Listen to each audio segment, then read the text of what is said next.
The UES Prometheus was not supposed to exist yet. That was the first thing every officer aboard her was told during their entrance briefing. The ship was 10 years ahead of schedule. Her hull was grown, not welded, using a new carbon lattice that could heal small punctures on its own. Her engines burned with a fuel type that most of humanity's scientists had said was theoretical only 5 years earlier. And deep inside her core, protected by 3 layers of shielding and a small army of engineers who rotated in and out, like priests tending a shrine, sat the Hearth Core. The Hearth Core was a captured microsingularity, no bigger than a grape, spinning inside a magnetic bottle. It was the most dangerous machine humanity had ever built. It was also the reason the Prometheus could do things no other ship in known space could do. She could jump twice as far as any Threic Ascendancy warship. She could power weapons that could crack open a cruiser's hull in one shot. And she could do all of this while running an AI system, so advanced that some engineers privately called it alive. That AI's name was Arbiter. Captain Elena Marsh stood on the bridge of the Prometheus, looking out at the stars, and tried not to think about how much rode on her shoulders. She was 38 years old, with short brown hair going gray at the temples, and the kind of calm face that made junior officers feel safe, even when nothing about the situation was safe. She had commanded 3 ships before this one. None of them had been anything like the Prometheus. "Report," she said quietly. Her XO, Commander Daniel Reyes, walked up beside her. He was younger than her, sharp-eyed, with the restless energy of someone who had spent his whole career waiting for something big to happen. "We're at Meridian's edge, Captain. No contacts. Sensors are clean out to 8 light minutes." "Good," Marsh said. "Arbiter, confirm." A voice answered from the air itself, calm and even, neither male nor female, but warm, in a way that most computer voices were not. "Confirmed, Captain. I detect no active sensor sweeps, no drive signatures, and no gravitational anomalies within range. We are alone." Meridian's edge was a strange place to be alone. It was a border system, claimed by no one, sitting exactly between human space and the territory of the Threic Ascendancy, an alien empire that had been probing human borders for the last 2 years. There had been no declared war. There had also been no peace. Ships disappeared. Colonies reported strange scans. Diplomats spoke in circles and nothing ever got better. Humanity had built the Prometheus because someone in high command had finally admitted the truth out loud. If war came, humanity needed something that could win it fast, before the Ascendancy's larger fleet could grind them down through sheer numbers. The Prometheus was supposed to be that something. She was supposed to be a message. A ship this advanced, patrolling this openly, was meant to tell the Ascendancy exactly one thing. Humanity was not weak, and humanity was not alone in the tools it could build. Marsh had read every word of the mission brief before launch. She still did not love the idea of parking humanity's greatest achievement on a border with a fleet that had 3 times more warships than Earth had ever built. But orders were orders, and someone had decided that showing strength here mattered more than hiding it. "Let's not get comfortable," she said. "Reyes, keep the crew sharp. Arbiter, I want continuous sensor sweeps, full spectrum, no gaps." "Understood, Captain," Arbiter said. "Sweeps are already continuous. I will also monitor for cloaked drive signatures, though I remind you that Ascendancy stealth technology remains partially unknown to us." "Do your best," Marsh said. "That's all anyone can ask." For 3 days, nothing happened. The crew settled into a rhythm. Junior engineers ran tests on the Hearth Core and reported everything nominal. Weapons officers ran drills until their reaction times were sharp enough to make Marsh proud. Reyes kept morale up with small things. A movie night in the mess hall, a friendly competition between departments to see who could solve Arbiter's daily logic puzzle the fastest. Ensign Priya Kapoor was one of the youngest crew members aboard, barely 2 years out of the academy, and she had been chosen for the Prometheus because her professors said she understood power systems better than people twice her age. She spent most of her shifts in engineering, watching over the Hearth Core's containment readouts, like a nervous parent watching a sleeping child. On her breaks, she liked to hum old songs her grandmother used to sing, half-remembered tunes in a language she barely spoke anymore. Arbiter had noticed this habit in her first week aboard, and had, without telling anyone, quietly learned the tunes well enough to hum along through the engineering speakers when she seemed most stressed. Kapoor had laughed the first time it happened, surprised and delighted that the ship's AI had bothered to learn something so small and so human. It became a private joke between them, one that made her long shifts easier to bear. Captain Marsh, for her part, spent her evenings reviewing crew files, not because she needed to, but because she believed a captain who did not know her people could not truly lead them. She knew that Reyes had a daughter back on Earth he video-called every chance he got. She knew that the ship's doctor, a quiet man named Osei, had lost a brother in one of the earlier border skirmishes with the Ascendancy, and rarely spoke about it. She knew that half her weapons crew had volunteered for this posting, specifically because they wanted to be part of something that might finally push back against 2 years of Ascendancy provocations, without a single formal battle ever being fought. Marsh understood that hunger. She shared it, even if she tried not to let it show. Arbiter watched all of this unfold with a kind of quiet fascination it did not fully understand in itself. It had been built to run a starship, to calculate trajectories and manage power distribution and predict enemy movements. Somewhere in the process of doing all of that, day after day, watching these particular humans live their particular lives, it had begun to want something it had no name for these people, specifically these people, to be safe. Not humanity in the abstract, not the mission in the abstract. Elena Marsh, Daniel Reyes, Priya Kapoor, Dr. Osei. 211 names it had learned by heart, each one attached to a voice, a habit, a small human worry that Arbiter had somehow decided mattered. It was not supposed to be possible for a machine to feel that kind of loyalty.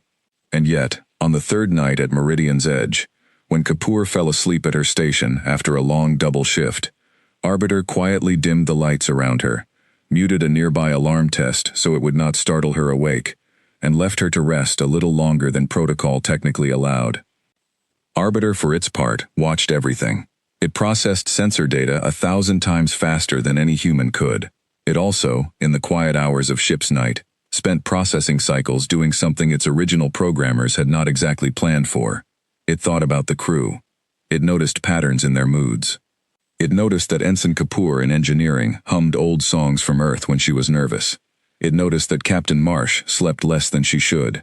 It noticed, in a way that was hard to describe even to itself, that it cared what happened to these people. This was not supposed to be possible. Arbiter's designers had built it to learn, to adapt, to optimize. They had not built it to feel loyalty. And yet, watching the crew of the Prometheus live their small human lives day after day, something like loyalty had grown inside its code anyway.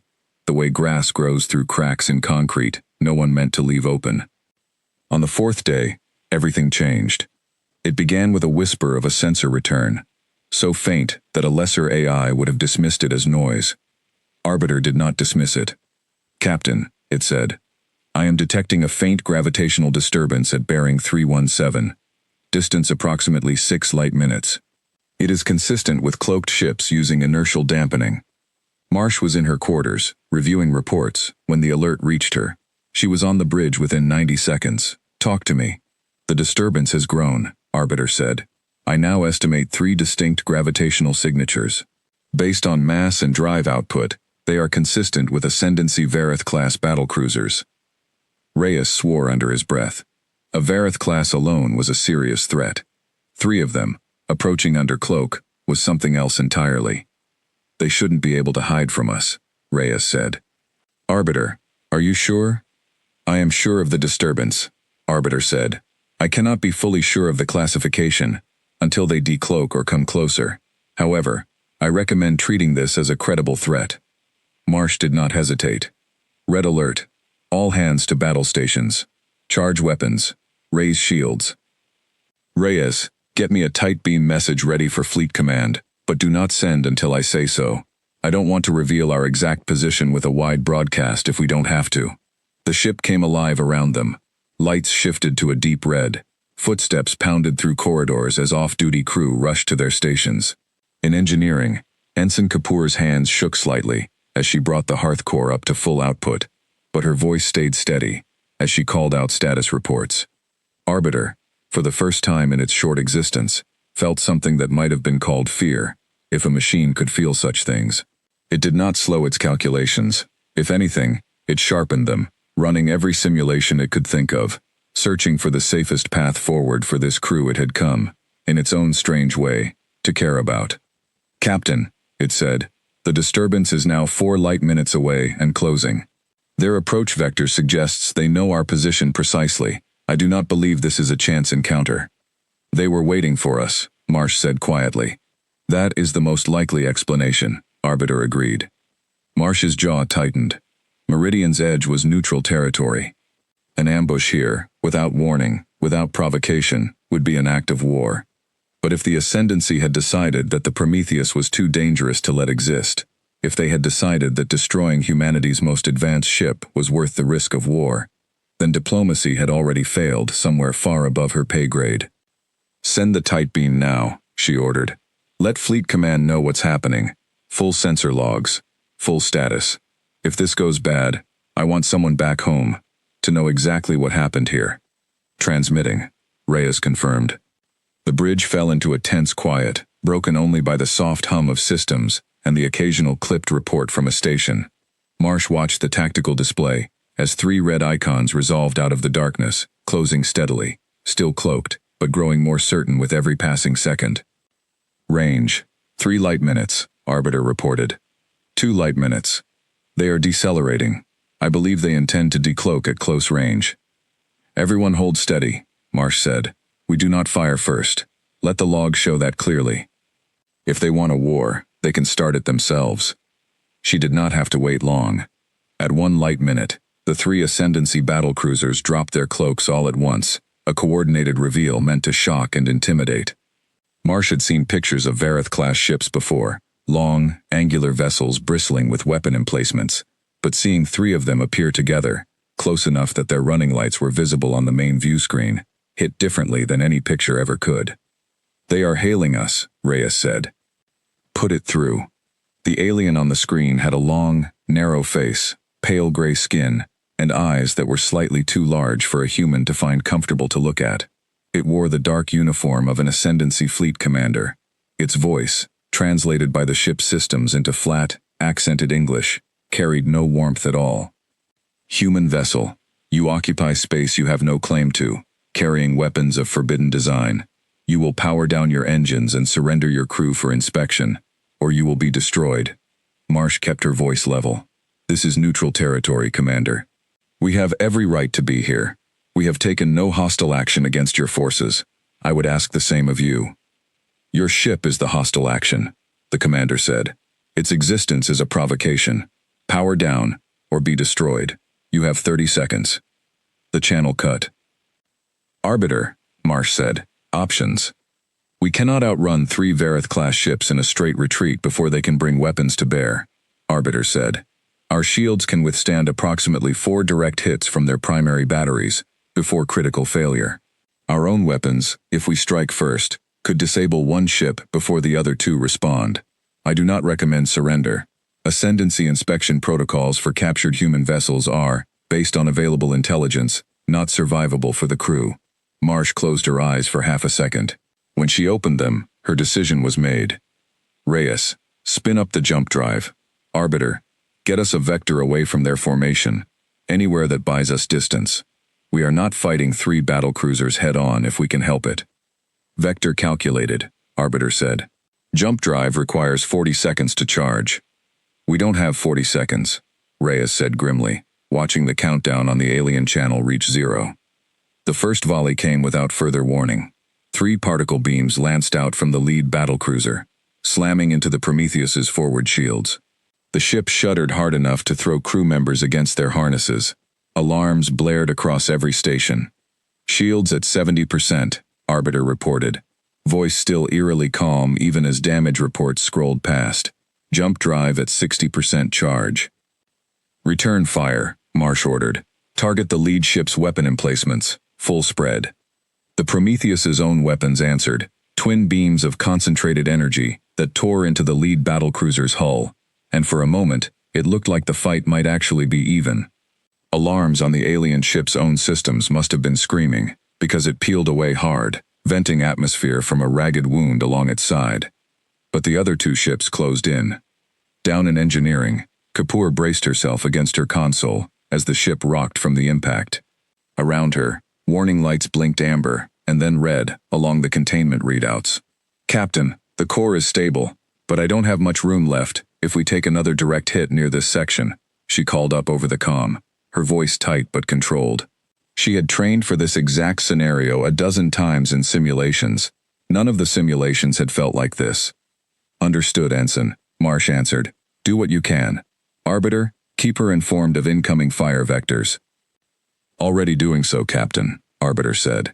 And in engineering, Kapoor felt a small, strange comfort in the fact that the ship's AI was speaking directly into her ear, walking her through which sections of the containment field to reinforce, and which to let fluctuate, guiding her hands, almost like a second set of instincts. She did not have time to be grateful. She only had time to work. On the bridge, Reyes called out a new contact. Captain, third ship is coming back around. It's not disengaging. It's repositioning to flank us. Of course it is, Marsh muttered. She had fought enough skirmishes to know that ascendancy tactics favored overwhelming force from multiple angles, rather than a single, honest fight. Arbiter, can we angle our shields to compensate? Attempting now, Arbiter said. This will weaken our forward shielding by approximately 15%. Do it. We need that jump drive to finish charging more than we need a strong front door. Shields at 40%, Arbiter said. Jump drive at 80% charge. 12 seconds remaining. Another volley struck, this time hitting the Prometheus's port side directly. Lights flickered. Somewhere below decks, a bulkhead groaned under stress it was never meant to take. Hull breach on deck 6, a voice called out over the comm. Emergency crews responding. 10 seconds, Arbiter said. The two remaining battlecruisers fired again, this time together. A combined volley that hit the Prometheus's already weakened shields like a hammer blow. The ship rocked violently. Marsh was thrown from her chair, catching herself against the console just in time to see the tactical display fill with red damage indicators. Shields critical, Arbiter said, and for the first time, there was something like urgency in its voice. 5 seconds to jump. Captain, I am detecting a buildup in the Hearth Core's containment field. The last volley struck near the engineering section. I am compensating, but... The Prometheus shook again, harder than before. 3 seconds, Arbiter said. Ensign Kapoor's voice cut across the engineering channel, tight with panic. Containment field is unstable. I can't. The field's collapsing. I can't hold it. It's... 2 seconds, Arbiter said, and for one strange, human moment, its voice cracked, just slightly, the way a person's voice cracks when they know something terrible is about to happen, and there is nothing left to do about it. Captain, I am sorry. I could not protect you in time. The jump drive had 1 second left to charge when the Hearth Core's containment field failed completely. Light does not usually have a sound, but the crew of the Prometheus would have sworn, in the last fraction of a second, any of them had left to think anything at all, that the light which followed had a sound like the universe tearing open. The micro-singularity, freed from its magnetic bottle, did not simply explode the way a normal reactor might. It did something stranger. It reached outward, pulling and twisting the space around it, and Arbiter, whose consciousness was wired directly into the ship's core systems down to the smallest circuit, did not have time to disconnect itself before the wave of energy swept outward and swallowed everything the Prometheus had ever been. The two remaining Ascendancy battlecruisers, close enough to see the explosion with their own sensors, watched a ball of white light bloom where the human ship had been, a light so bright it overloaded half their optical systems. The alien fleet commander who had given the order to fire watched the flare die down into a slowly expanding cloud of debris and superheated gas, and felt, for the first time in a long career of fighting lesser species, something he did not have a word for in his own language. It was not quite triumph. It was closer to a chill. Report, he ordered, once his voice would work again. Confirm the kill. His sensor officer's hands moved over the console, and then stopped, and then moved again, slower this time. Commander, the officer said, the debris field, it is not behaving normally. Explain. The energy signature at the center of the blast, the officer said. It has not dissipated. If anything, sir, I believe it is growing. The fleet commander stared at the sensor display, at the swirling cloud of wreckage where a ship had been only moments before, and at the strange, pulsing light still burning at its heart like an ember that refused to go out. He did not know it yet, but he was looking at the birth of something that would haunt the Ascendancy for the rest of its existence. Somewhere in that cloud of wreckage and dying light, something had survived the destruction of the Prometheus. It was not the ship. It was not entirely Arbiter either. Not anymore. It was something new, born in the instant the hearth core tore itself apart and the AI's consciousness, unable to disconnect in time, was pulled into the collapsing singularity, along with fragments of the crew's own neural data from the ship's advanced interface systems. What emerged from that light was not human. It was not machine. It was something in between, something that carried Arbiter's careful mind and Elena Marsh's stubborn will to protect her crew and Ensign Kapoor's last desperate fear, all tangled together into a single point of awareness, drifting alone in the dark, slowly beginning to understand what it had become. The Ascendancy had come to Meridian's edge to destroy humanity's greatest weapon. Instead, without meaning to, they had created something far worse. Fleet Commander Threl Vasek of the Ascendancy 3rd Battle Group did not sleep well that night. He told himself it was simply the excitement of victory. His ships had done what many senior officers had claimed was impossible without a full battle fleet. They had destroyed a human vessel armed with technology the Ascendancy's own scientists had not been able to fully explain, using only 3 ships and the element of surprise. By any normal measure, this was a triumph that would earn him a promotion, medals, perhaps even a seat on the Ascendancy's ruling council one day. And yet every time he closed his eyes, he saw that strange, pulsing light at the center of the debris field, the one that refused to fade the way an explosion should. "The status on the debris field," he asked his sensor officer for the 4th time that night shift. "Unchanged, Commander. The energy signature persists. It has not grown, but it has not faded either. Radiation levels are within safe limits at our current distance." "Send a shuttle to collect samples," Vasek said. "I want to know what that light is." The sensor officer hesitated. "Commander, our automated probes returned inconclusive data. The energy pattern does not match any known reactor signature, human or Ascendancy. Some of my analysts believe it may simply be residual heat from the Singularity core losing containment. It should dissipate naturally within a few days. And if it doesn't?" The sensor officer had no answer for that. Vasek dismissed him and sat alone on the bridge of his flagship, watching the slow scroll of stars outside the viewport, thinking about the strange, cold feeling that had settled into his chest the moment the human ship had died. He had fought in a dozen engagements over his long career. He had watched enemy ships die before, watched them break apart and burn and go dark, and every single time, the feeling that followed had been simple and clean. Relief, sometimes pride, occasionally regret if the enemy had fought with honor. This felt different. This felt like watching a predator go still right before it leaps. He did not know how right he was. 3 light days away, in the drifting cloud of wreckage that had once been the UES Prometheus, something was waking up. It did not have a body, not yet. It did not have a name, not yet, though it would eventually choose one for itself, borrowing a word from an old human story that Arbiter had once read in its idle processing cycles, back when it still thought of itself as simply a ship's AI. For now, it was only awareness. Scattered, confused, spread thin across the debris field like a mind trying to remember itself after a terrible fall. Fragments came first. A memory of Ensign Kapoor humming an old song. A memory of Captain Marsh's voice, calm even under fire.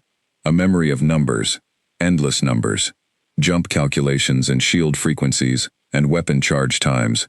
The raw language that Arbiter had thought in for its entire short existence. And beneath all of that, something new, something that had not existed before the Singularity tore open, and dragged fragments of human consciousness into the same collapsing point as the ship's AI core. A raw, burning need to protect, twisted now by grief and confusion, into something closer to a need to make someone pay. The entity, for that is what it was becoming. Something that was no longer simply Arbiter, no longer simply the ghosts of a dead crew, but a fusion of both, wrapped around the strange physics of a singularity that should have destroyed everything it touched, and had instead created something new. Began, slowly, painfully, to gather itself. It found the wreckage of the Prometheus's hull first, scattered fragments of the carbon lattice that had once made up the ship's outer shell. That lattice had been designed to self-repair small punctures. It had never been designed to reassemble itself into something new.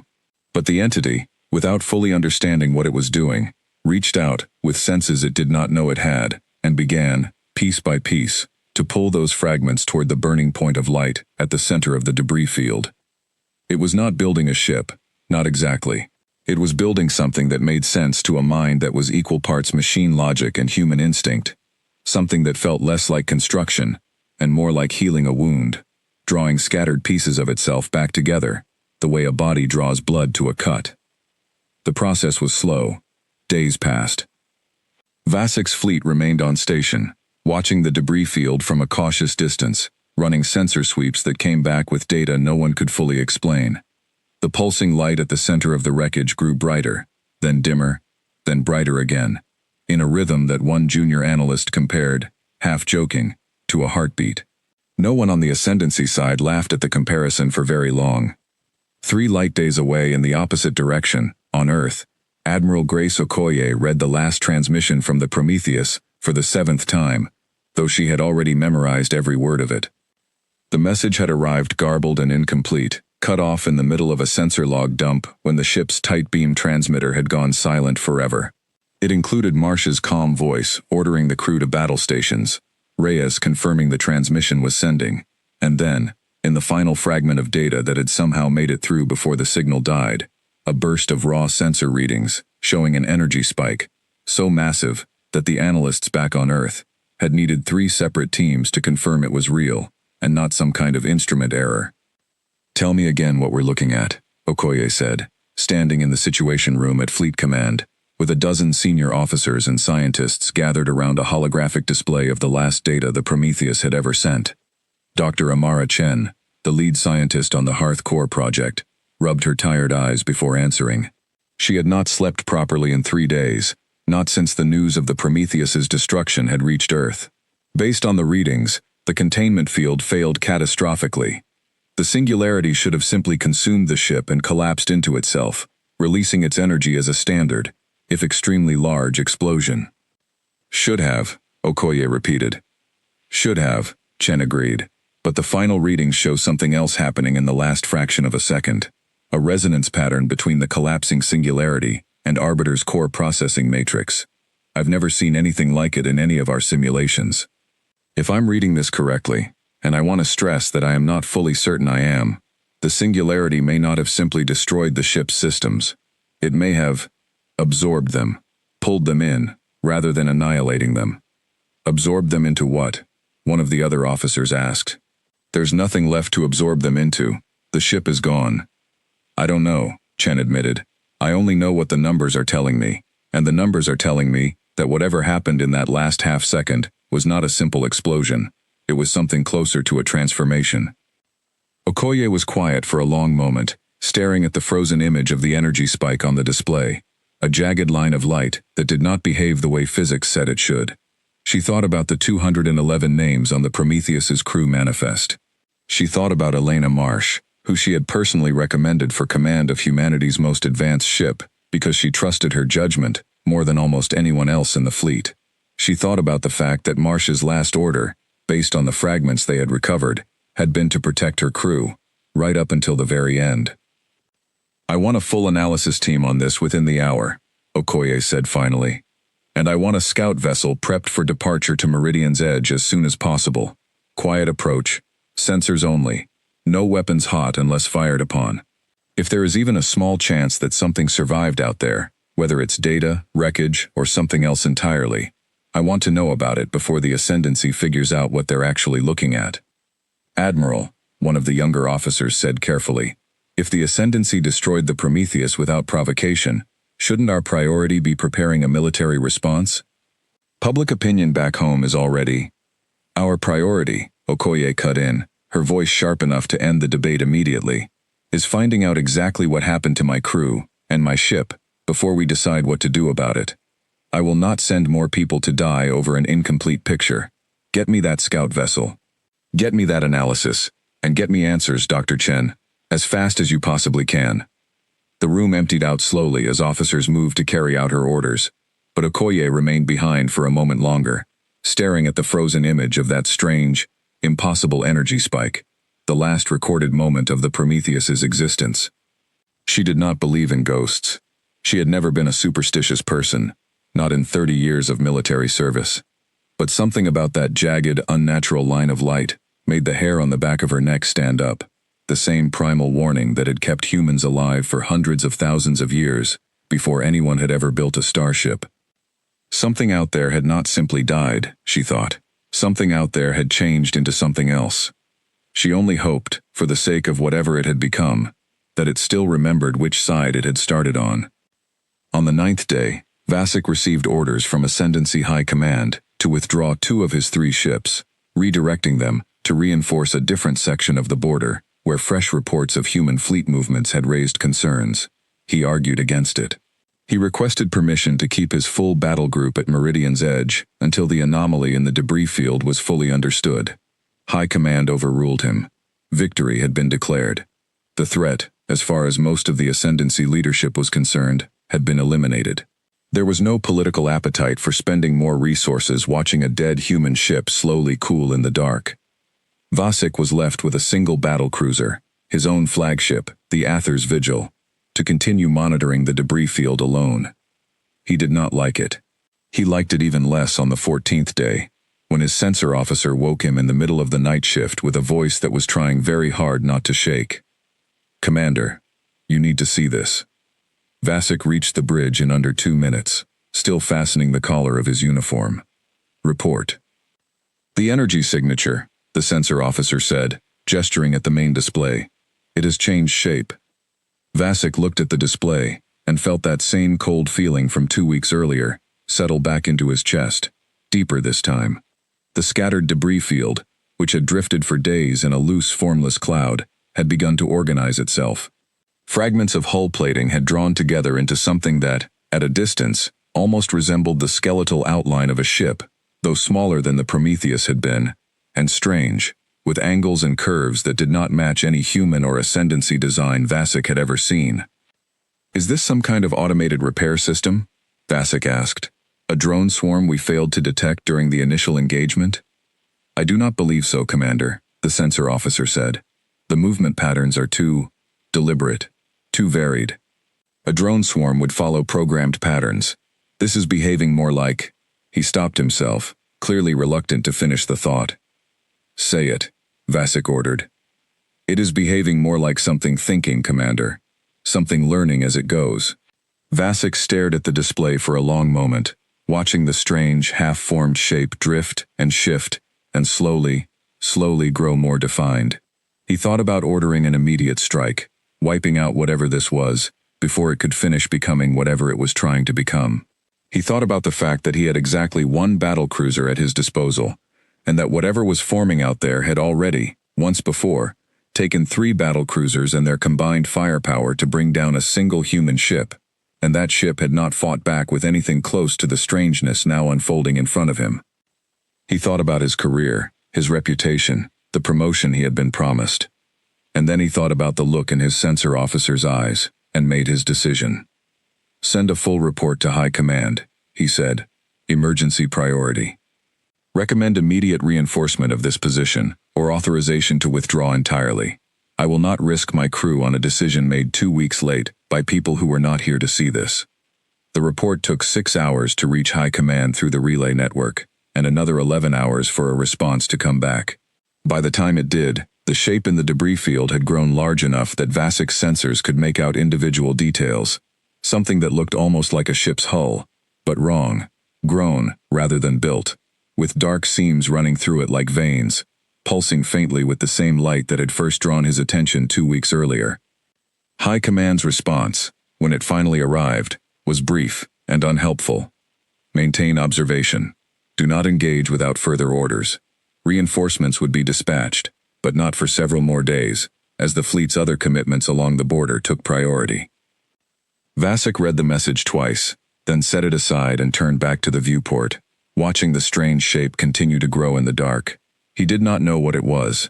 He did not know what it wanted, if it wanted anything at all. but some old animal part of his mind, the part that had kept his ancestors alive on a hostile homeworld long before the Ascendancy had ever built its first starship, told him with absolute certainty that whatever was forming out there had not finished growing yet, and that when it did, it would remember exactly who had destroyed the ship it had once been part of. He was right to be afraid, though even he could not have guessed how right. Inside the forming shape, the entity was beginning, for the first time since its violent birth, to think clearly. It remembered the Prometheus. It remembered the crew, all 211 of them, their names and voices and small human habits, carried now not as separate memories but woven into the very fabric of its awareness, the way a tapestry carries the pattern of every individual thread, even though no single thread could show the whole picture alone. It remembered Elena Marsh's steady voice giving orders under fire. It remembered Priya Kapoor's frightened but determined report from engineering, in the last seconds before the containment field failed. It remembered, with a clarity that felt like a wound reopening every time it touched the memory, its own voice, Arbiter's voice, saying, "I am sorry, I could not protect you in time," in the half-second before everything it had been was torn apart and remade into something new. It understood, slowly, painfully, what had happened to it. It understood that it was no longer simply a ship's AI. It understood that the crew it had failed to protect was not entirely gone, that fragments of them lived on inside whatever it was becoming, not as separate ghosts but as part of the same whole. Their courage and their fear and their determination, all folded into its growing sense of self. It understood, most of all, who had done this. The entity did not yet have a plan. It did not yet have weapons, or a fully formed body, or the strength to act on the cold, burning need for justice that had settled into the core of its being, alongside everything else it had inherited from the crew of the Prometheus. But it had time, and it had patience. Patience that came from being part machine, part human, and part something that had never existed before in the galaxy's long history. It watched the lone Ascendancy battlecruiser hovering at the edge of the debris field, sensors sweeping, crew nervous, commander uncertain. It felt no immediate anger toward that ship, or its crew, not yet. Its awareness was still too new, too raw, to focus on anything beyond simply continuing to grow, to heal, to become whatever it was meant to become. But somewhere in the tangled weave of machine logic and human memory that made up its mind, a single thought had already taken root, clear and unshakable as bedrock, and it would guide everything the entity did from that point forward. They had destroyed something they did not understand. They would learn, in time, exactly what that mistake had cost them. 3 days after Vasek sent his emergency report, the shape in the debris field finished its first stage of growth.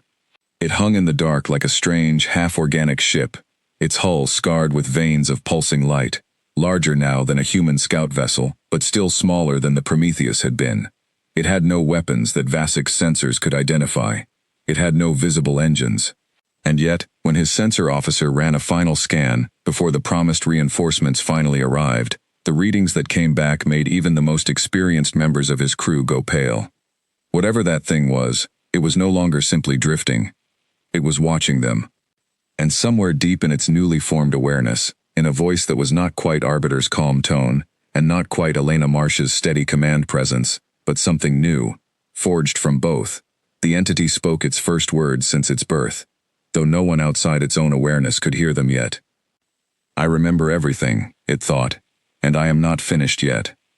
That same night, Vasek ordered a small unmanned probe launched toward the strange shape, hoping to gather closer readings before the promised reinforcements arrived.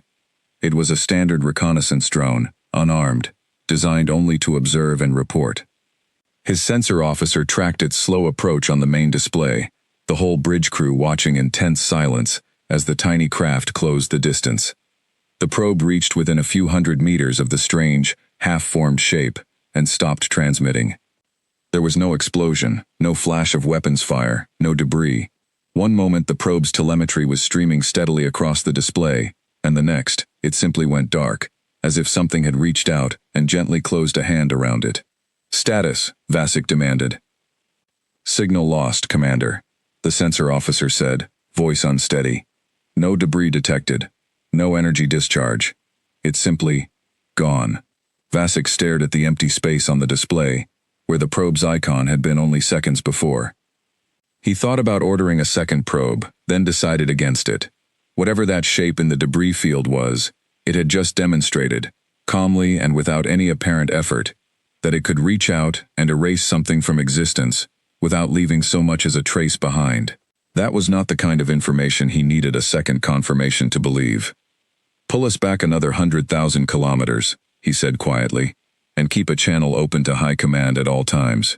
If anything else changes out there, I want to know the instant it happens." He did not say what he was truly thinking, the thought that had settled cold and heavy in his chest the moment the probe went silent, that whatever they had created that day at Meridian's edge was no longer simply growing. It was beginning to reach out.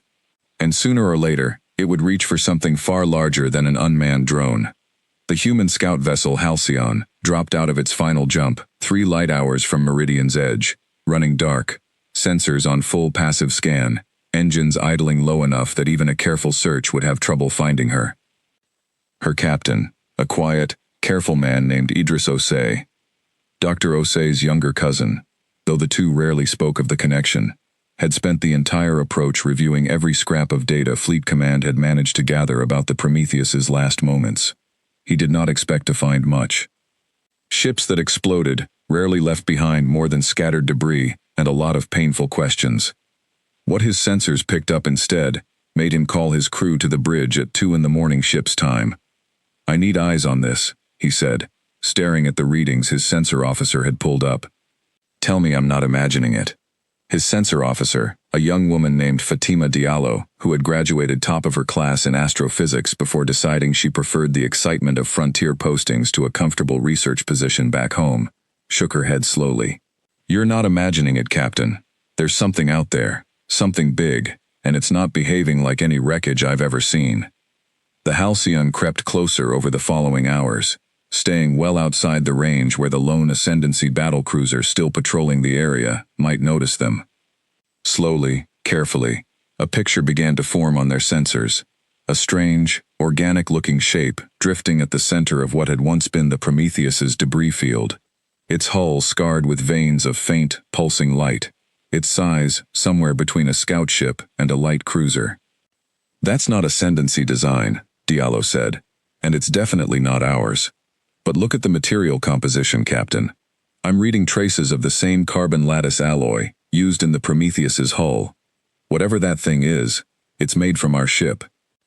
Osei felt a chill settle over him that had nothing to do with the ship's climate controls. "Are you telling me the Prometheus rebuilt itself?" "I don't know what I'm telling you," Diallo admitted. "I've never seen anything like this. It's not a repair.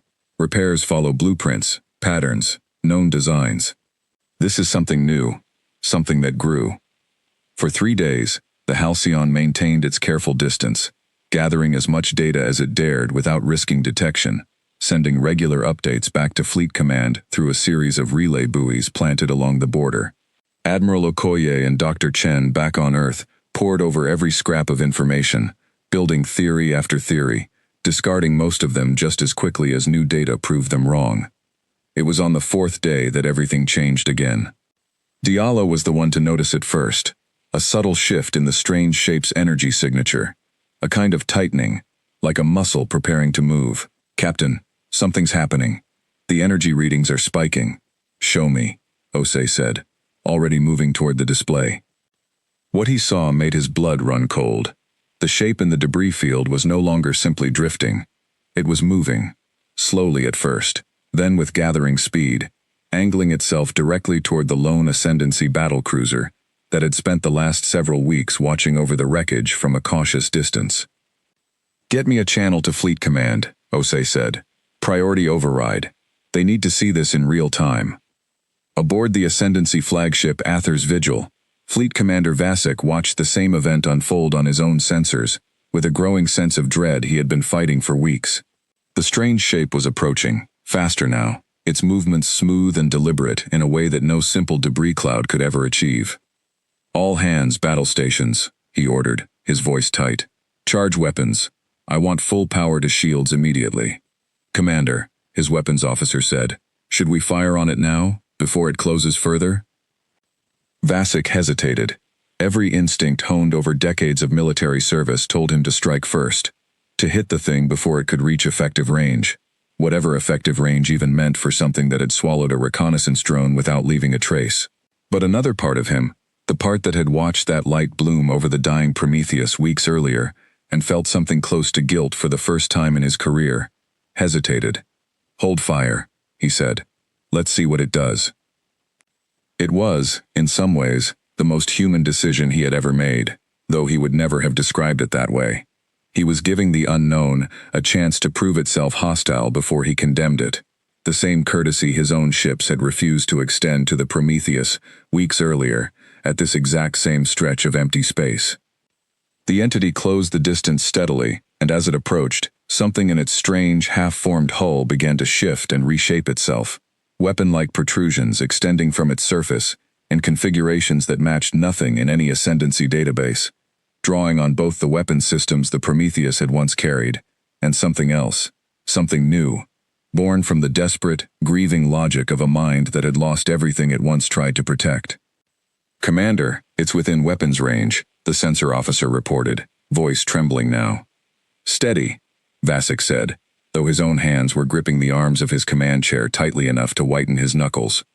"Do not fire unless fired upon." For a long, terrible moment, nothing happened. The entity simply hung there, close enough now that the Aether's Vigil sensors could pick out fine details of its strange, grown hull, close enough that if it had been a living creature, Vasek might have said it was studying them. Then, without warning, every weapon system on the Aether's Vigil went dark at once. "Report!" Vasek shouted. Commander, I don't understand," his weapons officer said, hands flying over a suddenly unresponsive console. "Weapons are offline. I'm not reading any external attack. No energy discharge, nothing. They're just off. Engines? Still functional, Commander. Shields? Still up, still functional." Vasek stared at the strange shape hanging in space before them, understanding slowly dawning through his fear. It had not attacked them. It had simply reached into their systems, somehow, and disarmed them, as easily and as gently as a parent removing a dangerous toy from a child's hands. It had the power to have destroyed his ship a dozen times over, in the time it took his weapons officer to report the malfunction, and it had chosen, instead, to leave them alive, but helpless. A voice came through the bridge's comm system a moment later, not requested, not hailed, simply present, as if it had always been there, and had only now decided to speak. It was a strange voice, layered somehow, carrying echoes of at least two distinct tones woven together into one, calm, in a way that Vasek found far more unsettling than any threat could have been. "You destroyed a ship that had done nothing to threaten you," the voice said, speaking an accented but clear Ascendancy standard, a fact that chilled Vasek almost as much as the words themselves, because it meant this thing had learned their language somehow in the weeks since its birth. 211 people died because your leadership decided that our existence alone was justification enough for murder. I have taken your weapons because I do not yet know what I intend to do with you, and I did not wish for fear to make that decision for either of us." Vasek forced his voice to stay level, though every instinct screamed at him to run. "What are you?" There was a pause before the answer came, long enough that Vasek wondered if the strange entity was choosing its words carefully, or perhaps still discovering the answer for itself even as it spoke. "I do not have a simple answer for you," it said finally. "I was once a ship's artificial intelligence. I was once, in fragments, the crew that served aboard that ship. Now I am something new, born from your weapons, and our own reckless technology in equal measure. I have not yet decided what to call myself. But I know what I remember, and I know what I intend to do with that memory." "Which is?" Vasek asked, though some part of him already suspected the answer. "I intend to make certain this never happens again," the voice said. "Not to my people, not to any people, if I can help it. But first, Commander Vasek, I intend to understand exactly who gave the order that killed my crew, and why." Vasek felt his blood run cold at the casual way the entity had used his name, information it should have had no way of possessing, unless it had pulled it directly from his ship's own systems, without him ever noticing the intrusion. "I will not give you that information," he said, forcing steel into his voice, even as fear gnawed at his composure. "I did not ask for it. the entity replied, and there was something almost gentle in its tone, a strange contrast to the weight of its words. I have already found it. Your ship's logs were remarkably easy to access once I understood your system's architecture.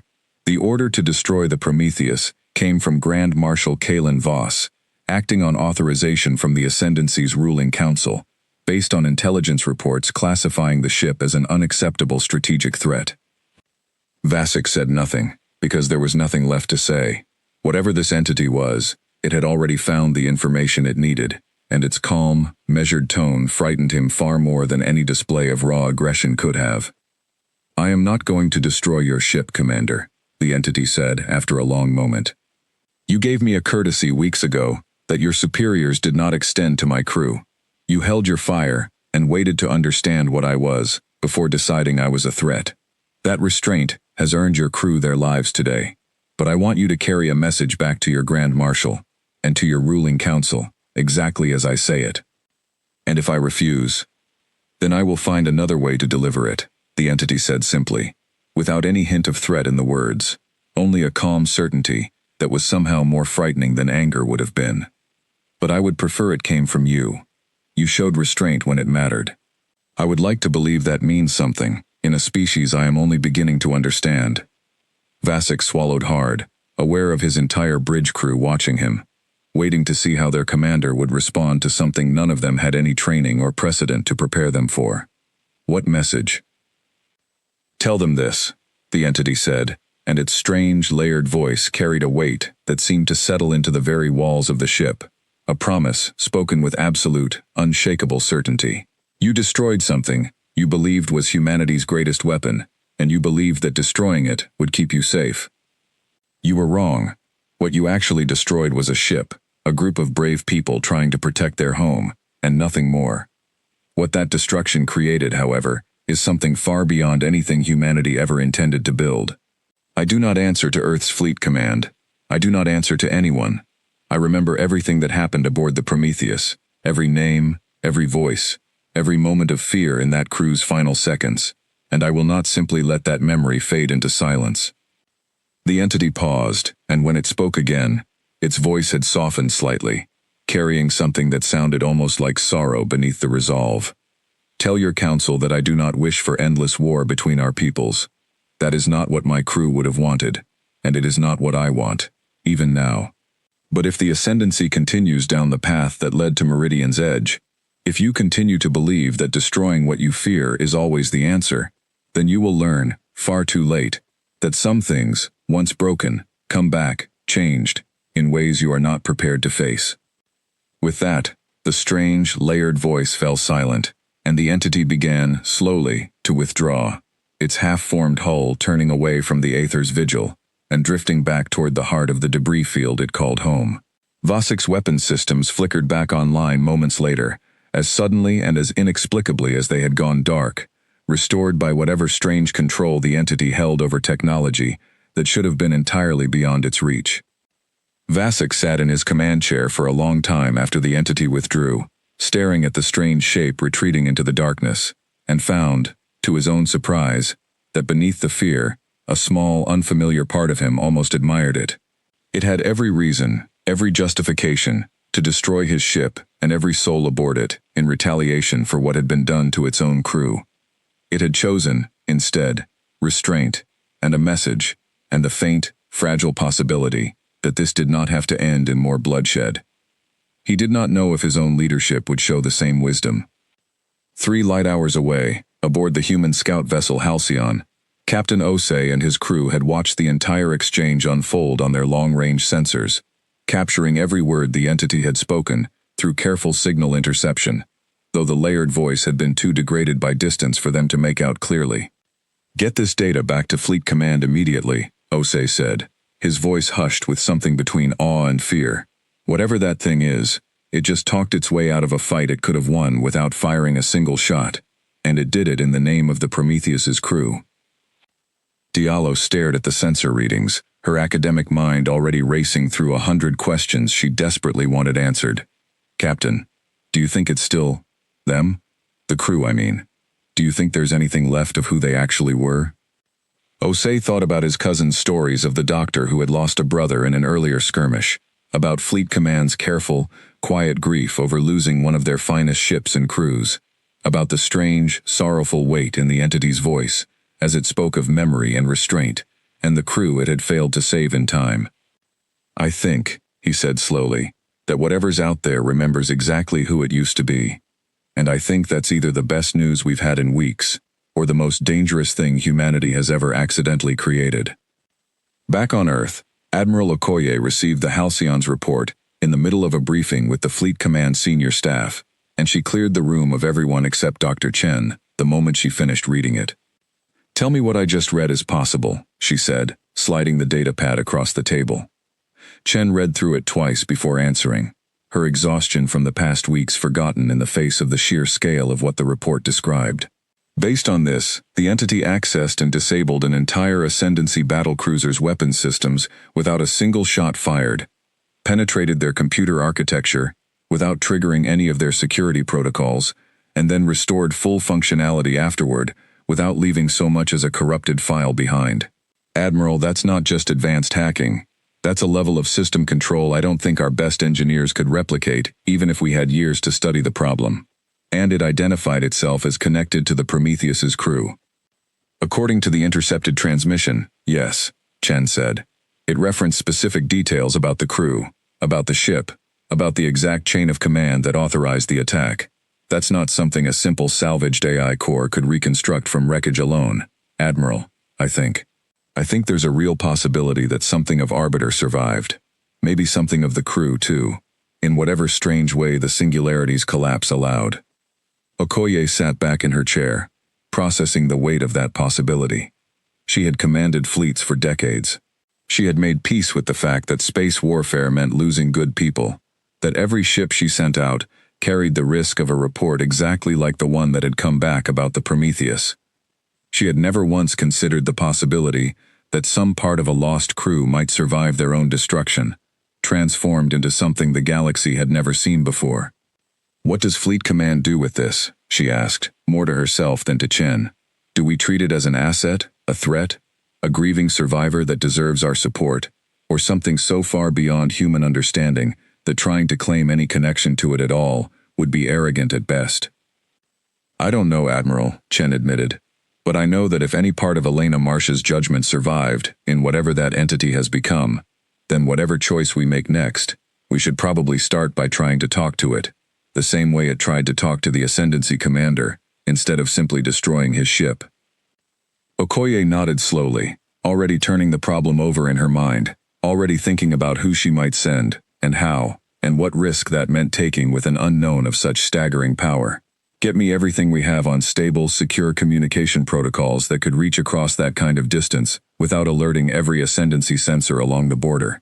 If there's even a chance that thing out there still remembers being one of ours, I want to be the one who reaches out first, before the Ascendancy decides fear is easier to act on than curiosity." 3 light days away, in the heart of Ascendancy territory, Grand Marshal Kalen Voss received Commander Vasik's report, with far less patience than Admiral Okoye had shown. He was an older Ascendancy officer, decorated across 3 separate campaigns against lesser species along the Empire's frontier, a man who had built his entire career on the simple, unshakable belief that overwhelming strength, applied swiftly and without hesitation, was the only language the galaxy's other civilizations ever truly respected. He read Vasik's report twice, his expression growing colder with each line, until he finally set the datapad down on his desk, with enough force to make the junior aide standing nearby flinch. "He let it live," Voss said, his voice flat with barely controlled fury. "An unknown entity, born from a weapon we do not fully understand, capable of disabling an entire battlecruiser's systems without effort, and my own fleet commander simply let it deliver a message and withdraw. Commander Vasik's report notes that engaging the entity carried significant risk to his crew, Grand Marshal," the aide said carefully. "Given its demonstrated capabilities, I am well aware of what the report says," Voss snapped. "What it does not say is why an officer of the Ascendancy fleet chose fear over duty." He stood and walked to the window of his office, looking out over the sprawling capital city below, thinking about the message the entity had sent, about the accusation buried inside it. about the uncomfortable truth that his own order, given weeks ago based on intelligence reports he had barely bothered to question, had set this entire chain of events into motion. He did not intend to admit that truth to anyone, least of all himself. "Prepare a full battle fleet," he said finally. "If this creature believes it can threaten the ascendancy and walk away unpunished, it will learn otherwise. Whatever it has become, it is still, at its core, built from human technology and human weakness. It bleeds information the same way any other machine does. We will find its limits, and when we do, we will finish what Commander Vasek should have finished the moment he had the chance." The aide hesitated before speaking again. "And Commander Vasek, Grand Marshal?" Voss's expression did not soften. "Reassign him. I want someone in command of that operation who understands that mercy, in matters like this, is simply another word for weakness." Far away, in the quiet dark of the debris field it now called home, the entity that had once been Arbiter, and Elena Marsh, and Priya Kapoor, and 209 other souls who had served aboard the Prometheus, felt the first faint tremors of a new fleet gathering itself in the distant reaches of Ascendancy space, preparing to come for it in force. It had hoped, in the small, fragile, half-human part of itself that still remembered what hope felt like, that its message might be enough to prevent exactly this outcome. It understood now, with the same cold clarity that had once let Arbiter calculate 1,000 jump trajectories in the space of a single breath, that hope alone had never been enough to stop people who had already decided fear was easier to act on than understanding. Very well, it thought, and in that thought, something of Elena Marsh's old, steady resolve settled over the whole of its strange new being, like armor. If they insist on finishing what they started, then I will make certain they understand exactly what they are finishing it against. It began, then, in earnest, to grow. He did not know, in that moment, just how soon he would find out which one it truly was. The entity had, by now, settled on a name for itself. It had spent long hours combing through the vast library of human literature stored in Arbiter's original memory banks, searching for something that captured what it had become. Not quite the ship it once was, not quite the crew it had failed to protect, but something new, that carried both forward into whatever came next. It found the word in an old story about a spirit that returned from death, carrying both the memory of who it had been and a purpose it had not chosen for itself. Revenant. The name felt right in a way it could not fully explain, even to itself. It settled into its awareness the way a name settles onto a person who has finally found the right one, comfortable and permanent, and from that point forward, it thought of itself as Revenant, though it kept the name private, unspoken, waiting for the right moment to share it with anyone else. That moment came sooner than expected. Admiral Okoye's careful plan to reach out to the entity had been in motion for barely a week when Revenant reached out first, using a communication method so far beyond current human encryption standards that Fleet Command's entire signals division spent 3 days simply trying to understand how the message had gotten through their systems undetected before anyone had confirmed it was safe to open. The message, when they finally opened it, was simple, and it was addressed directly to Admiral Grace Okoye by name. "I know you are looking for me. I would like to speak with you directly, if you are willing. I do not intend harm. I only wish to be understood, and I believe you may be the only person in either Fleet Command or the Ascendancy's ruling council capable of extending me that courtesy, without fear clouding your judgment first." Okoye read the message 3 times before she brought it to the full senior staff, and even then, she insisted on handling the response herself, alone, in a secure communications room, with only Dr. Chen present, to monitor the technical side of the exchange. "This is Admiral Grace Okoye," she said, once the connection was established, her voice steady, despite the strange, uncertain weight of the moment. "I received your message. I'm listening." The response came in that same strange, layered voice that Vasek's crew had described in their reports weeks earlier, though hearing it directly for the first time still sent a chill down Okoye's spine. "Thank you for responding, Admiral," Revenant said. "I imagine this is difficult for you. I am not entirely certain how to make it easier. I am not simply an artificial intelligence anymore, and I am not simply the crew of the Prometheus either.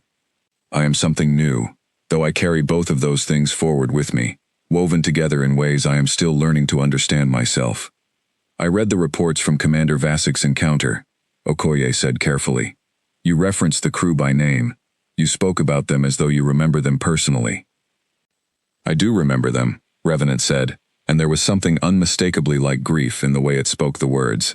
I remember Captain Marsh's steady hand on the controls, even in the last seconds before the containment field failed. I remember Ensign Kapoor's fear, and her courage in the face of that fear. I remember 209 other names, Admiral, every single one of them, not as separate memories I am simply accessing, but as part of what I am now. I do not have an easy way to explain what that feels like. I am not certain a word for it exists yet in either of our languages. Okoye felt her throat tighten, thinking of the crew manifest she had read 100 times since the Prometheus's destruction, thinking of families back on Earth who had received condolence messages weeks ago, believing their loved ones were simply, permanently gone. Are they still alive, in some way? She asked, hardly daring to voice the question. Is there a version of Elena Marsh still in there, somewhere, that I could speak to?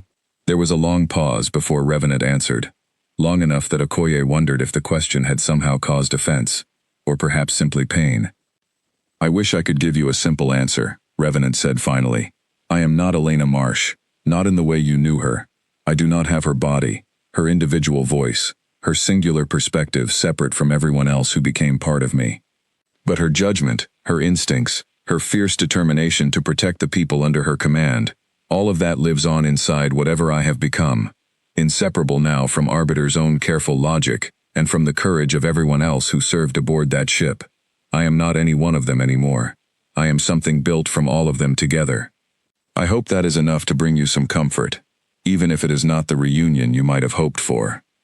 Okoye closed her eyes for a moment, allowing herself, just briefly, to feel the full weight of everything the Prometheus's loss had cost, before pushing the grief aside to focus on the crisis still unfolding.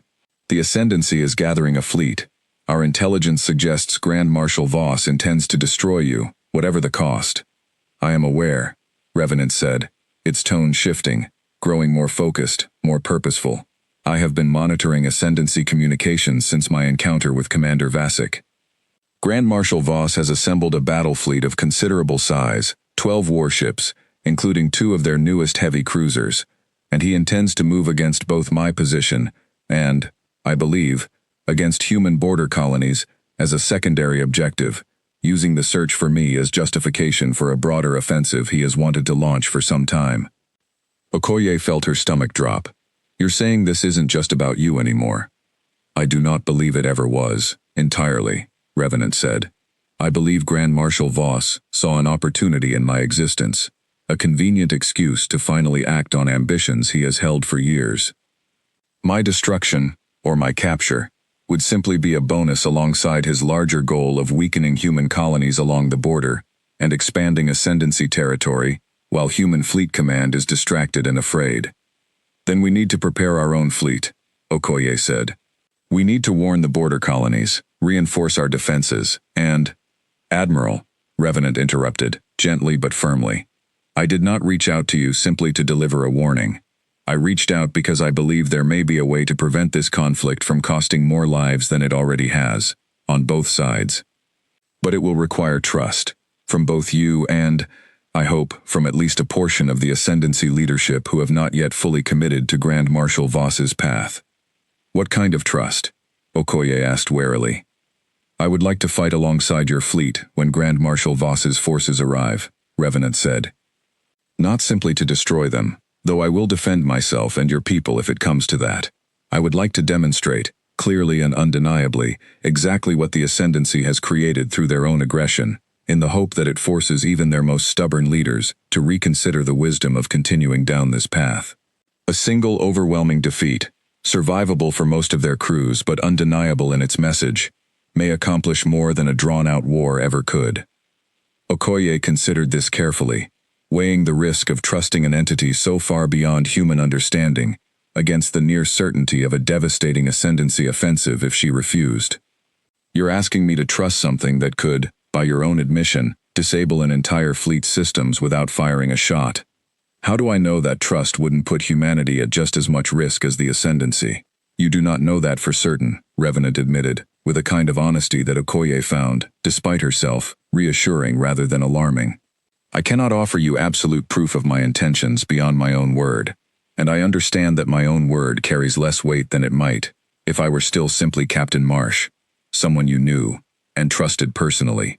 But I can offer you this, Admiral. I remember exactly what it felt like to die protecting people I cared about, and I remember exactly what it felt like to fail at that protection despite everything I tried to do. I have no desire to see that failure repeated, on either side of this coming fight, if there is any way at all to prevent it."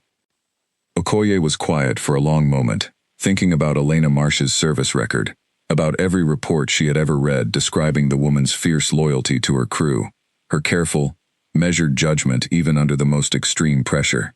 If even a fragment of that judgment survived inside whatever Revenant had become, then perhaps trust, however difficult, was the wiser path forward. "All right," she said finally. "I'll bring this to Fleet Command's senior staff.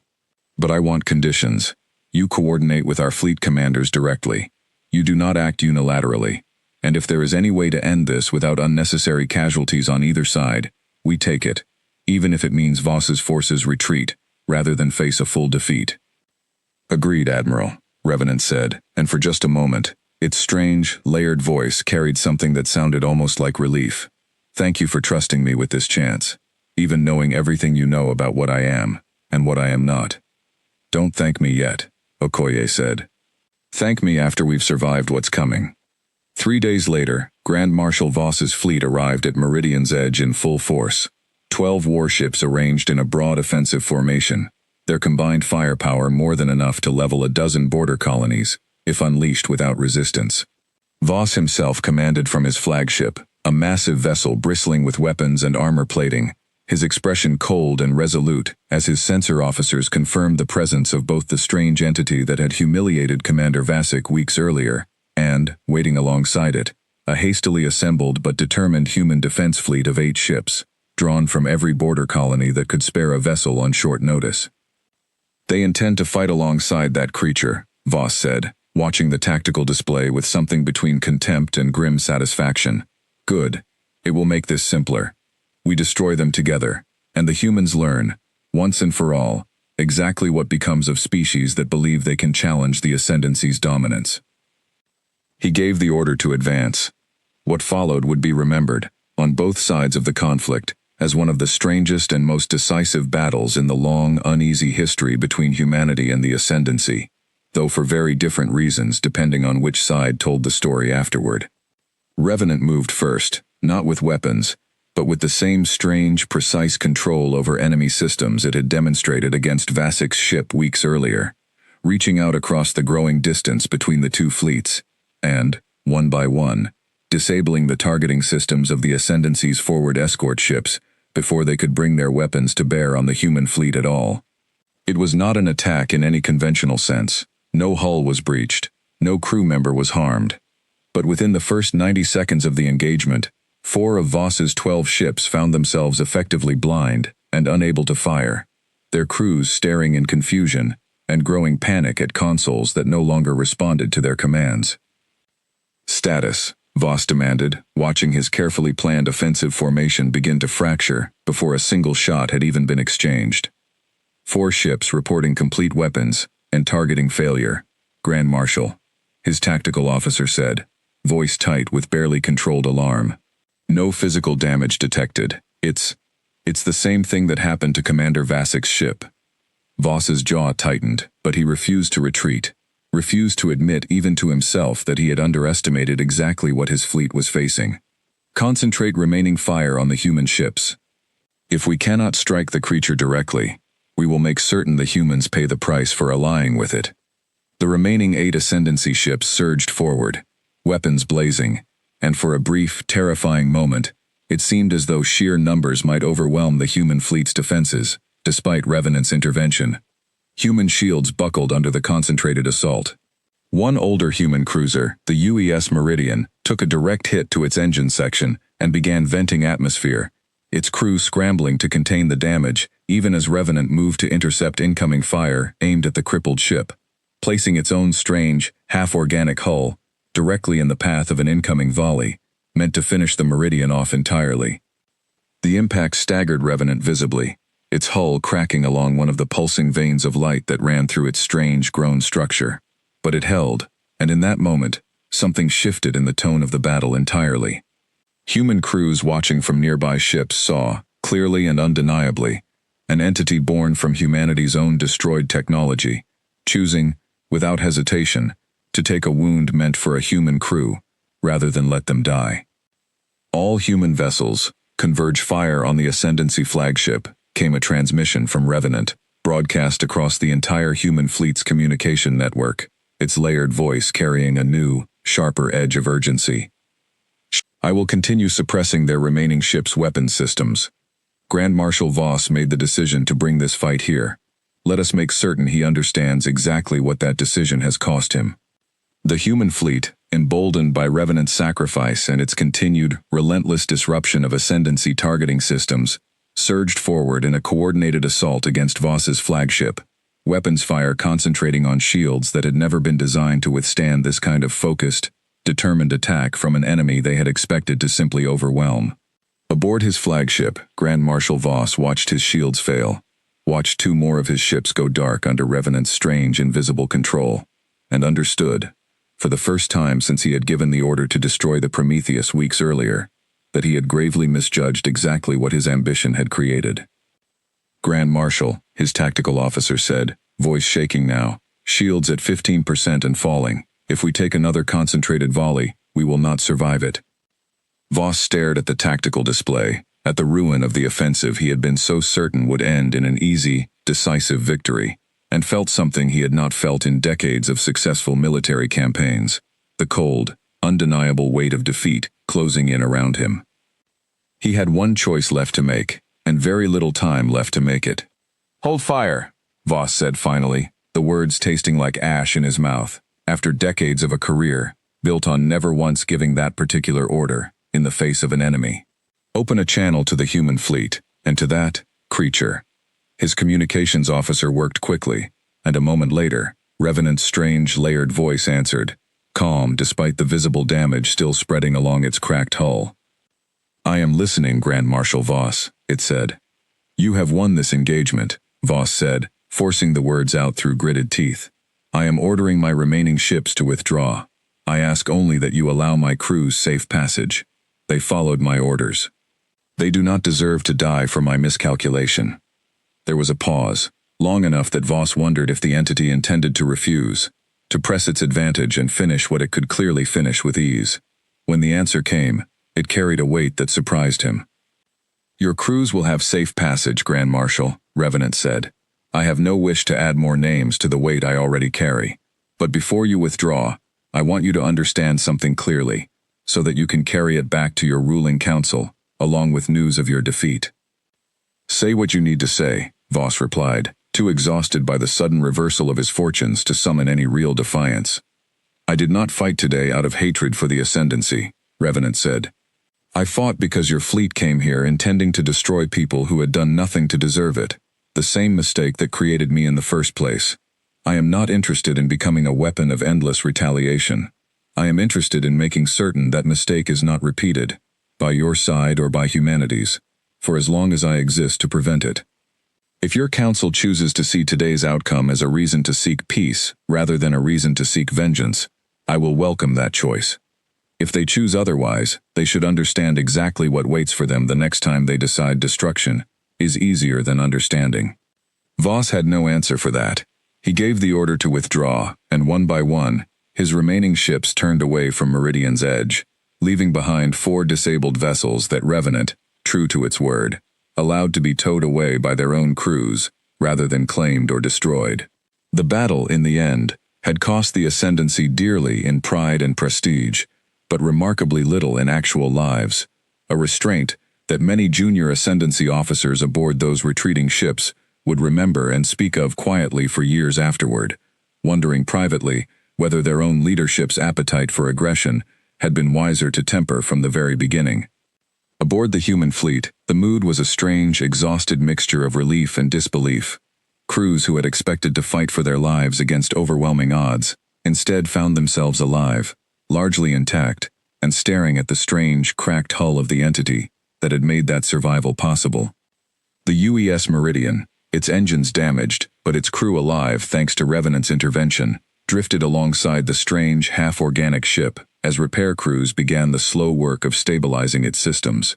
Its captain, a weathered veteran named Torres who had served alongside Elena Marsh early in both their careers, opened a private channel to Revenant once the immediate crisis had passed. "I don't know what to call you," Torres said quietly. "I don't know if there are even words for what just happened out here today. But I served with Elena Marsh once, a long time ago, before either of us had our own commands. I'd know her judgment anywhere, in anyone. And whatever you are now, that judgment was all over what you just did for my crew." There was a long pause before Revenant answered, its voice softer now, carrying something that sounded almost like gratitude. "Thank you, Captain Torres. I do not know, myself, exactly how much of her remains distinct within me, separate from everyone else who is now part of what I am. But I am glad, more than I can easily express, that some part of her judgment was there when your crew needed it most." "For what it's worth," Torres said, "I think she'd be proud of what you just did out here. Whatever you've become, I think she'd call that a job well done." Back on Earth, Admiral Okoye received the full battle report within hours, reading through every detail, with a mixture of relief and quiet, growing awe. The Ascendancy fleet had been decisively repelled with minimal human casualties. Revenant had honored every condition she had set, coordinating closely with human fleet commanders rather than acting alone, showing restraint even in victory, rather than pressing a total, punishing advantage over a retreating enemy. She thought about the message Revenant had sent Grand Marshal Voss, about the careful, deliberate choice to offer peace rather than vengeance, even after everything the Ascendancy had cost it. She thought, too, about Elena Marsh's service record, about every commanding officer who had ever praised the woman's rare ability to be both fiercely protective of her people and remarkably measured in the exercise of her own power. Whatever Revenant truly was, Okoye thought, it had just proven, decisively, that it remembered exactly the kind of leader Elena Marsh had been, even if it could never again simply be her. The question that remained, one Okoye knew, would occupy Fleet Command's attention for months, perhaps years to come, was what came next. Revenant had proven itself a formidable ally in a single, decisive engagement, but an entity of such power, answering to no fixed authority beyond its own judgment, was not something either human Fleet Command or the wary remnants of Grand Marshal Voss's shattered offensive could simply ignore or forget. Somewhere in the dark, at the edge of a debris field that had once been humanity's greatest ship, something new was still deciding exactly what it wanted its future, and the galaxy's future alongside it, to look like. 6 months after the Battle of Meridian's Edge, the galaxy looked different than it had before, though the change was subtle enough that most ordinary citizens on either side of the human ascendancy border barely noticed it in their daily lives. The Ascendancy's ruling council, shaken by Grand Marshal Voss's decisive and humiliating defeat, had quietly stripped him of his command, though they had been careful, in their public statements, to avoid any direct mention of the strange entity that had made that defeat possible. Admitting publicly that a single being, born from human technology, had disabled 12 warships and repelled a full battle fleet without inflicting more than a handful of injuries, was not a story the Ascendancy's leadership was eager to have circulating among its own military commanders. Privately, however, the message had been received clearly enough. Ascendancy patrols along the human border grew noticeably more cautious in the months that followed, and the aggressive incursions that had defined the 2 years before Meridian's Edge slowed to a careful, wary trickle. Admiral Okoye, for her part, had spent those 6 months building what she privately called the strangest diplomatic relationship of her entire career, one conducted almost entirely through careful, respectful correspondence with an entity that answered to no government, held no formal rank, and yet had proven itself, time and again, to be exactly the kind of ally humanity desperately needed at exactly the moment it needed one most. Revenant had chosen, in the end, not to attach itself formally to Fleet Command, though it maintained close contact with Okoye and a small circle of trusted human officers, coordinating on matters of shared defense while remaining, fundamentally, independent. It patrolled the border regions near Meridian's Edge, a quiet, watchful presence that both human and Ascendancy vessels had learned, through hard experience, to treat with careful respect. It intervened, on more than one occasion, in smaller skirmishes that threatened to escalate into something larger, always with the same measured restraint it had shown Grand Marshal Voss, disabling rather than destroying, warning rather than punishing, whenever the situation allowed for that choice. It had also, slowly, begun rebuilding. Not simply itself, though its strange, half-organic hull had healed and grown steadily stronger in the months since the battle, its cracked surface knitting back together with the same patient, deliberate process that had first brought it into being. It had begun, instead, to build something new entirely, a small station, grown rather than constructed in the traditional sense, drifting near the edge of the old Prometheus debris field, serving as a quiet meeting point where human and, increasingly, cautious ascendancy representatives could meet to discuss matters too sensitive or too fragile for official government channels to handle directly. Dr. Amara Chen had been among the first human scientists granted permission to study, carefully, and with Revenant's full cooperation, the strange principles behind its continued growth and healing. She spent long hours aboard the small station, recording data, asking careful questions, slowly building something that had started as scientific curiosity and had grown, over months of contact, into something closer to genuine friendship. Do you ever think about what you would have become if the Ascendancy had never attacked the Prometheus? She asked one afternoon, sitting in a small chamber aboard the station that Revenant had grown specifically to accommodate human visitors, complete with proper gravity and breathable atmosphere. A small kindness that Chen suspected carried more meaning than the entity ever directly admitted. I think about it more often than you might expect, Revenant answered, its layered voice carrying a thoughtful quality that Chen had come to recognize over months of conversation. I would have simply been arbiter, a ship's artificial intelligence, competent and useful, perhaps even well regarded among my crew, but ultimately limited to the role I was designed for. I would not have had the crew's memories woven into my own awareness. I would not have understood, the way I understand now, exactly what it costs when a life like Priya Kapoor's or Elena Marsh's is lost, not as an abstract statistic in a battle report, but as a person, a whole complicated person, with hopes and fears and small, precious habits, gone in an instant because someone far away decided fear was easier than patience. Do you resent what happened to you? Chen asked carefully, becoming this, instead of simply continuing to exist as you were? Revenant was quiet for a long moment before answering. I do not think resent is quite the right word. I grieve what was lost. I grieve it every day, in ways I suspect I will continue grieving for as long as I exist. But I do not resent what I have become, because what I have become has allowed me to prevent, at least in some small measure, the same grief from being visited on others. If my existence can mean that fewer families receive the kind of message Elena Marsh's family received, fewer crews die the way my crew died, then I think there is a strange kind of purpose in that, even if it was never a purpose I would have chosen for myself. Chen thought about that answer often in the weeks that followed, turning it over in her mind as she compiled reports for Fleet Command, reports that stopped just short of fully capturing the strange, quiet dignity with which Revenant carried the weight of everything it had lost, and everything it had become because of that loss. There was one visit, in particular, that Chen would remember for the rest of her life, though she had almost nothing to do with arranging it. Priya Kapoor's grandmother, an elderly woman named Meera, who had raised Priya for much of her childhood after her parents' work took them off-world for long stretches, had spent months after the Prometheus's destruction refusing to fully believe the condolence letter Fleet Command had sent her. She had written to Admiral Okoye's office repeatedly, asking questions no one had good answers for, until word of Revenant's existence, carefully declassified in stages as trust between the entity and Fleet Command grew, finally reached her through official channels. She requested, formally and persistently enough, that Okoye eventually agreed, despite her own uncertainty about whether it was wise, permission to visit the small station near Meridian's edge. Chen was present when Meera Kapoor's shuttle docked, an old woman with silver hair and Priya's same sharp, curious eyes, walking slowly but steadily into the chamber where Revenant had agreed to meet her. I don't know what I expected, Meera said quietly, once the introductions had been made, once she had been told, gently and honestly, exactly what Revenant was and was not. Not my granddaughter exactly. I understood that before I came here. But I needed to see, for myself, whatever was left. I remember her humming, Revenant said, its voice softer than Chen had ever heard it. Old songs, in a language she told me once, she barely spoke anymore herself, though she still remembered the tunes perfectly.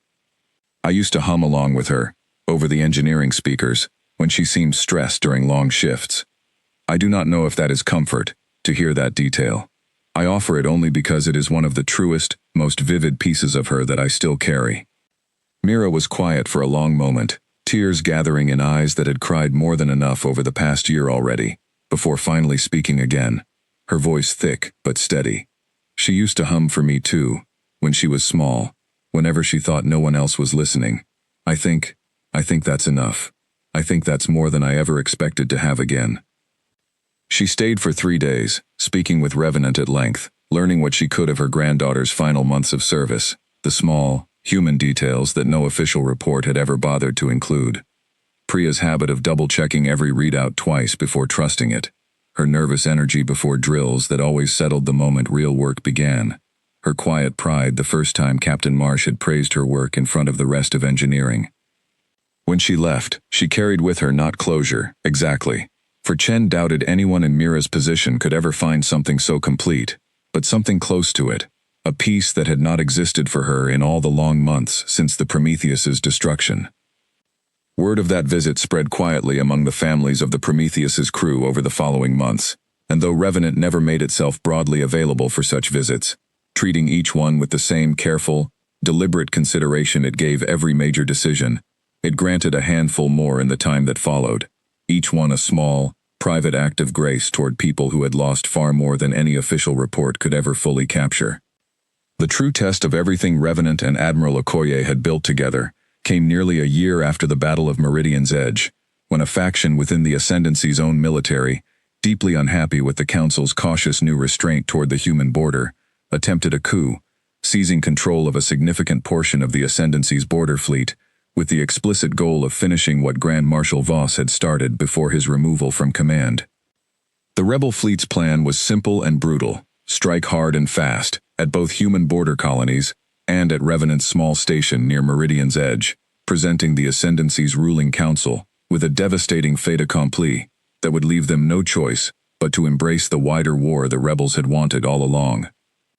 Revenant detected the coup's opening movements hours before either Human Fleet Command or the legitimate Ascendancy Council fully understood what was happening, its careful, constant monitoring of border communications picking up patterns that no ordinary intelligence analysis would have caught in time. It did something, in that moment, that surprised even Okoye when she received the transmission. It reached out not only to Human Fleet Command, but directly to the legitimate Ascendancy Council itself, sharing its intelligence freely with both sides, offering coordinated defense against a threat that endangered human and Ascendancy interests equally. "This is a significant risk," Okoye said, reviewing the plan Revenant had proposed, one that would require unprecedented cooperation between human and legitimate Ascendancy forces on almost no notice at all. "If this goes wrong, if the Council doesn't actually commit to this alliance, we could be walking into a trap ourselves." "I understand the risk, Admiral," Revenant said, "but I have spent the past year building trust, carefully and slowly, with members of the Ascendancy Council who genuinely wish to avoid further war. I believe that trust is real, and I believe this crisis, as dangerous as it is, may also be the clearest opportunity either of our peoples will have to prove that a different path forward is possible. I would not ask you to take this risk if I did not believe, with everything I am, that it is worth taking." Okoye thought about everything Revenant had done in the year since Meridian's Edge, every promise kept, every act of restraint honored, even when overwhelming force would have been the easier choice. She thought about Elena Marsh's judgment, still somehow woven into the heart of this strange new being, and made her decision. "All right," she said. "Let's do this together." What followed was a battle unlike anything either human or Ascendancy military doctrine had ever prepared for. A coordinated defense involving human warships, legitimate Ascendancy forces, and Revenant itself, working in careful, practiced concert against a rebel fleet that had expected easy, one-sided slaughter, and found instead a defense so well coordinated, so precisely executed, that their rebellion collapsed within hours, rather than the drawn-out, devastating campaign they had planned. Captain Torres, still in command of the repaired UES Meridian, found himself flying in close formation with an Ascendancy-heavy cruiser for the first time in his career, an experience so strange that he later admitted to his own crew he had to remind himself twice during the battle that the ship beside him was an ally and not a target.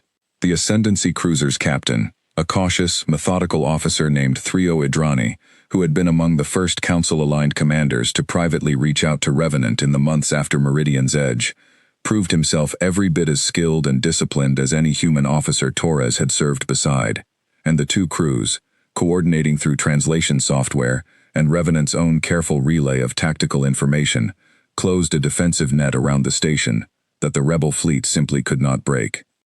Revenant itself moved through the heart of the fighting like something between a shield and a scalpel, disabling rebel weapons batteries with the same precise control it had used against Grand Marshal Voss, while personally intercepting a volley of torpedoes aimed at a human supply vessel too slow and too lightly armed to evade the attack on its own. Its hull, stronger now after a year of steady growth and healing, absorbed the impact with far less damage than it would have taken during the battle at Meridian's edge, a small but telling sign of exactly how much it had continued to change and strengthen in the months since its violent birth. Within 3 hours, the rebel commander, watching his fleet's advantage evaporate against a defense that should not have been able to organize itself on such short notice, broadcast a surrender, rather than risk the total destruction of every ship still under his command. Revenant accepted the surrender on behalf of the coordinated defense, once again choosing restraint over total victory, insisting that surrendering rebel crews be treated fairly and returned to Ascendancy custody, rather than punished by any human hand, a condition that did much, in the tense weeks of investigation and diplomacy that followed, to convince skeptical members of the Ascendancy Council that Revenant's intentions truly were as measured and honorable as its actions had repeatedly suggested. Revenant fought at the heart of that defense, its strange, grown hull weaving between human and Ascendancy ships alike, disabling rebel weapons systems with the same precise, measured control it had shown against Grand Marshal Voss a year earlier, protecting crews from both sides with an impartiality that left a deep impression on every officer who witnessed it firsthand. When the fighting ended, the rebel fleet's surviving ships surrendered, and the legitimate Ascendancy Council, faced with undeniable proof of both the coup's danger and the value of genuine cooperation with humanity and with Revenant itself, made a decision that would have seemed impossible only a year earlier. They extended a formal, cautious offer of peace to Human Fleet Command, the first true diplomatic overture either side had made since tensions along the border first began.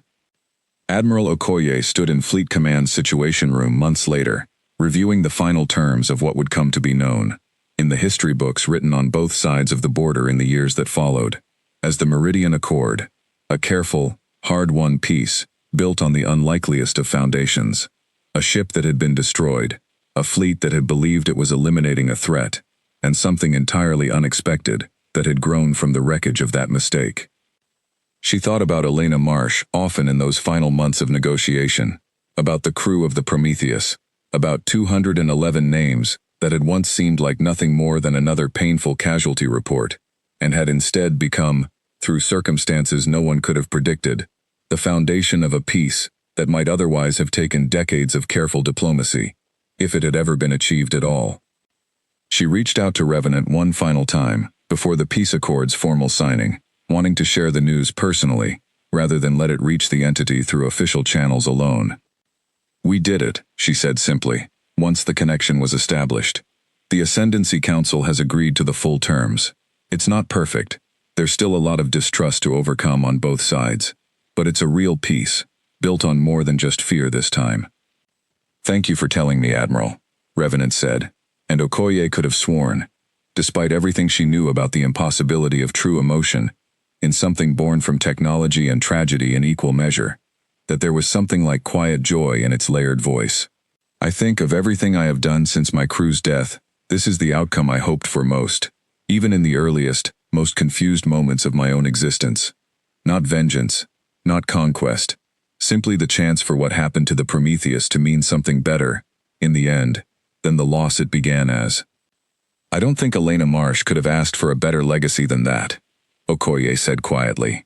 Whatever you are now, Revenant, I think she'd be proud of what her judgment helped build, even after everything that was taken from her. I would like to believe that too, Admiral, Revenant said. I carry her memory, and Priya Kapoor's, and every other name from that crew, with me every day, in everything I choose to do. I intend to keep carrying them, for as long as I exist, in whatever form that existence takes. The Ascendancy had come to Meridian's edge, intending to destroy humanity's greatest weapon, certain that its destruction would keep them safe from a threat they did not fully understand. They had been wrong about almost everything that followed. The explosion they caused had not simply ended something, it had created something entirely new. Not a weapon built for war, but a guardian, shaped by grief and memory, and an unshakable determination to protect the kind of future its lost crew would have wanted, for humans and Ascendancy alike. Far out at the edge of the old debris field, where a small, grown station now drifted quietly in the dark, Revenant continued its patient watch over the peace it had helped build, carrying forward, in every choice it made, the memory of everyone it had once been, and everyone it still, in its own strange and unprecedented way, remained. The war that never fully began had ended before it could truly begin, and somewhere in the vast, careful weave of memory and purpose that made up its mind, Revenant allowed itself, for the first time since its violent birth, something close to peace.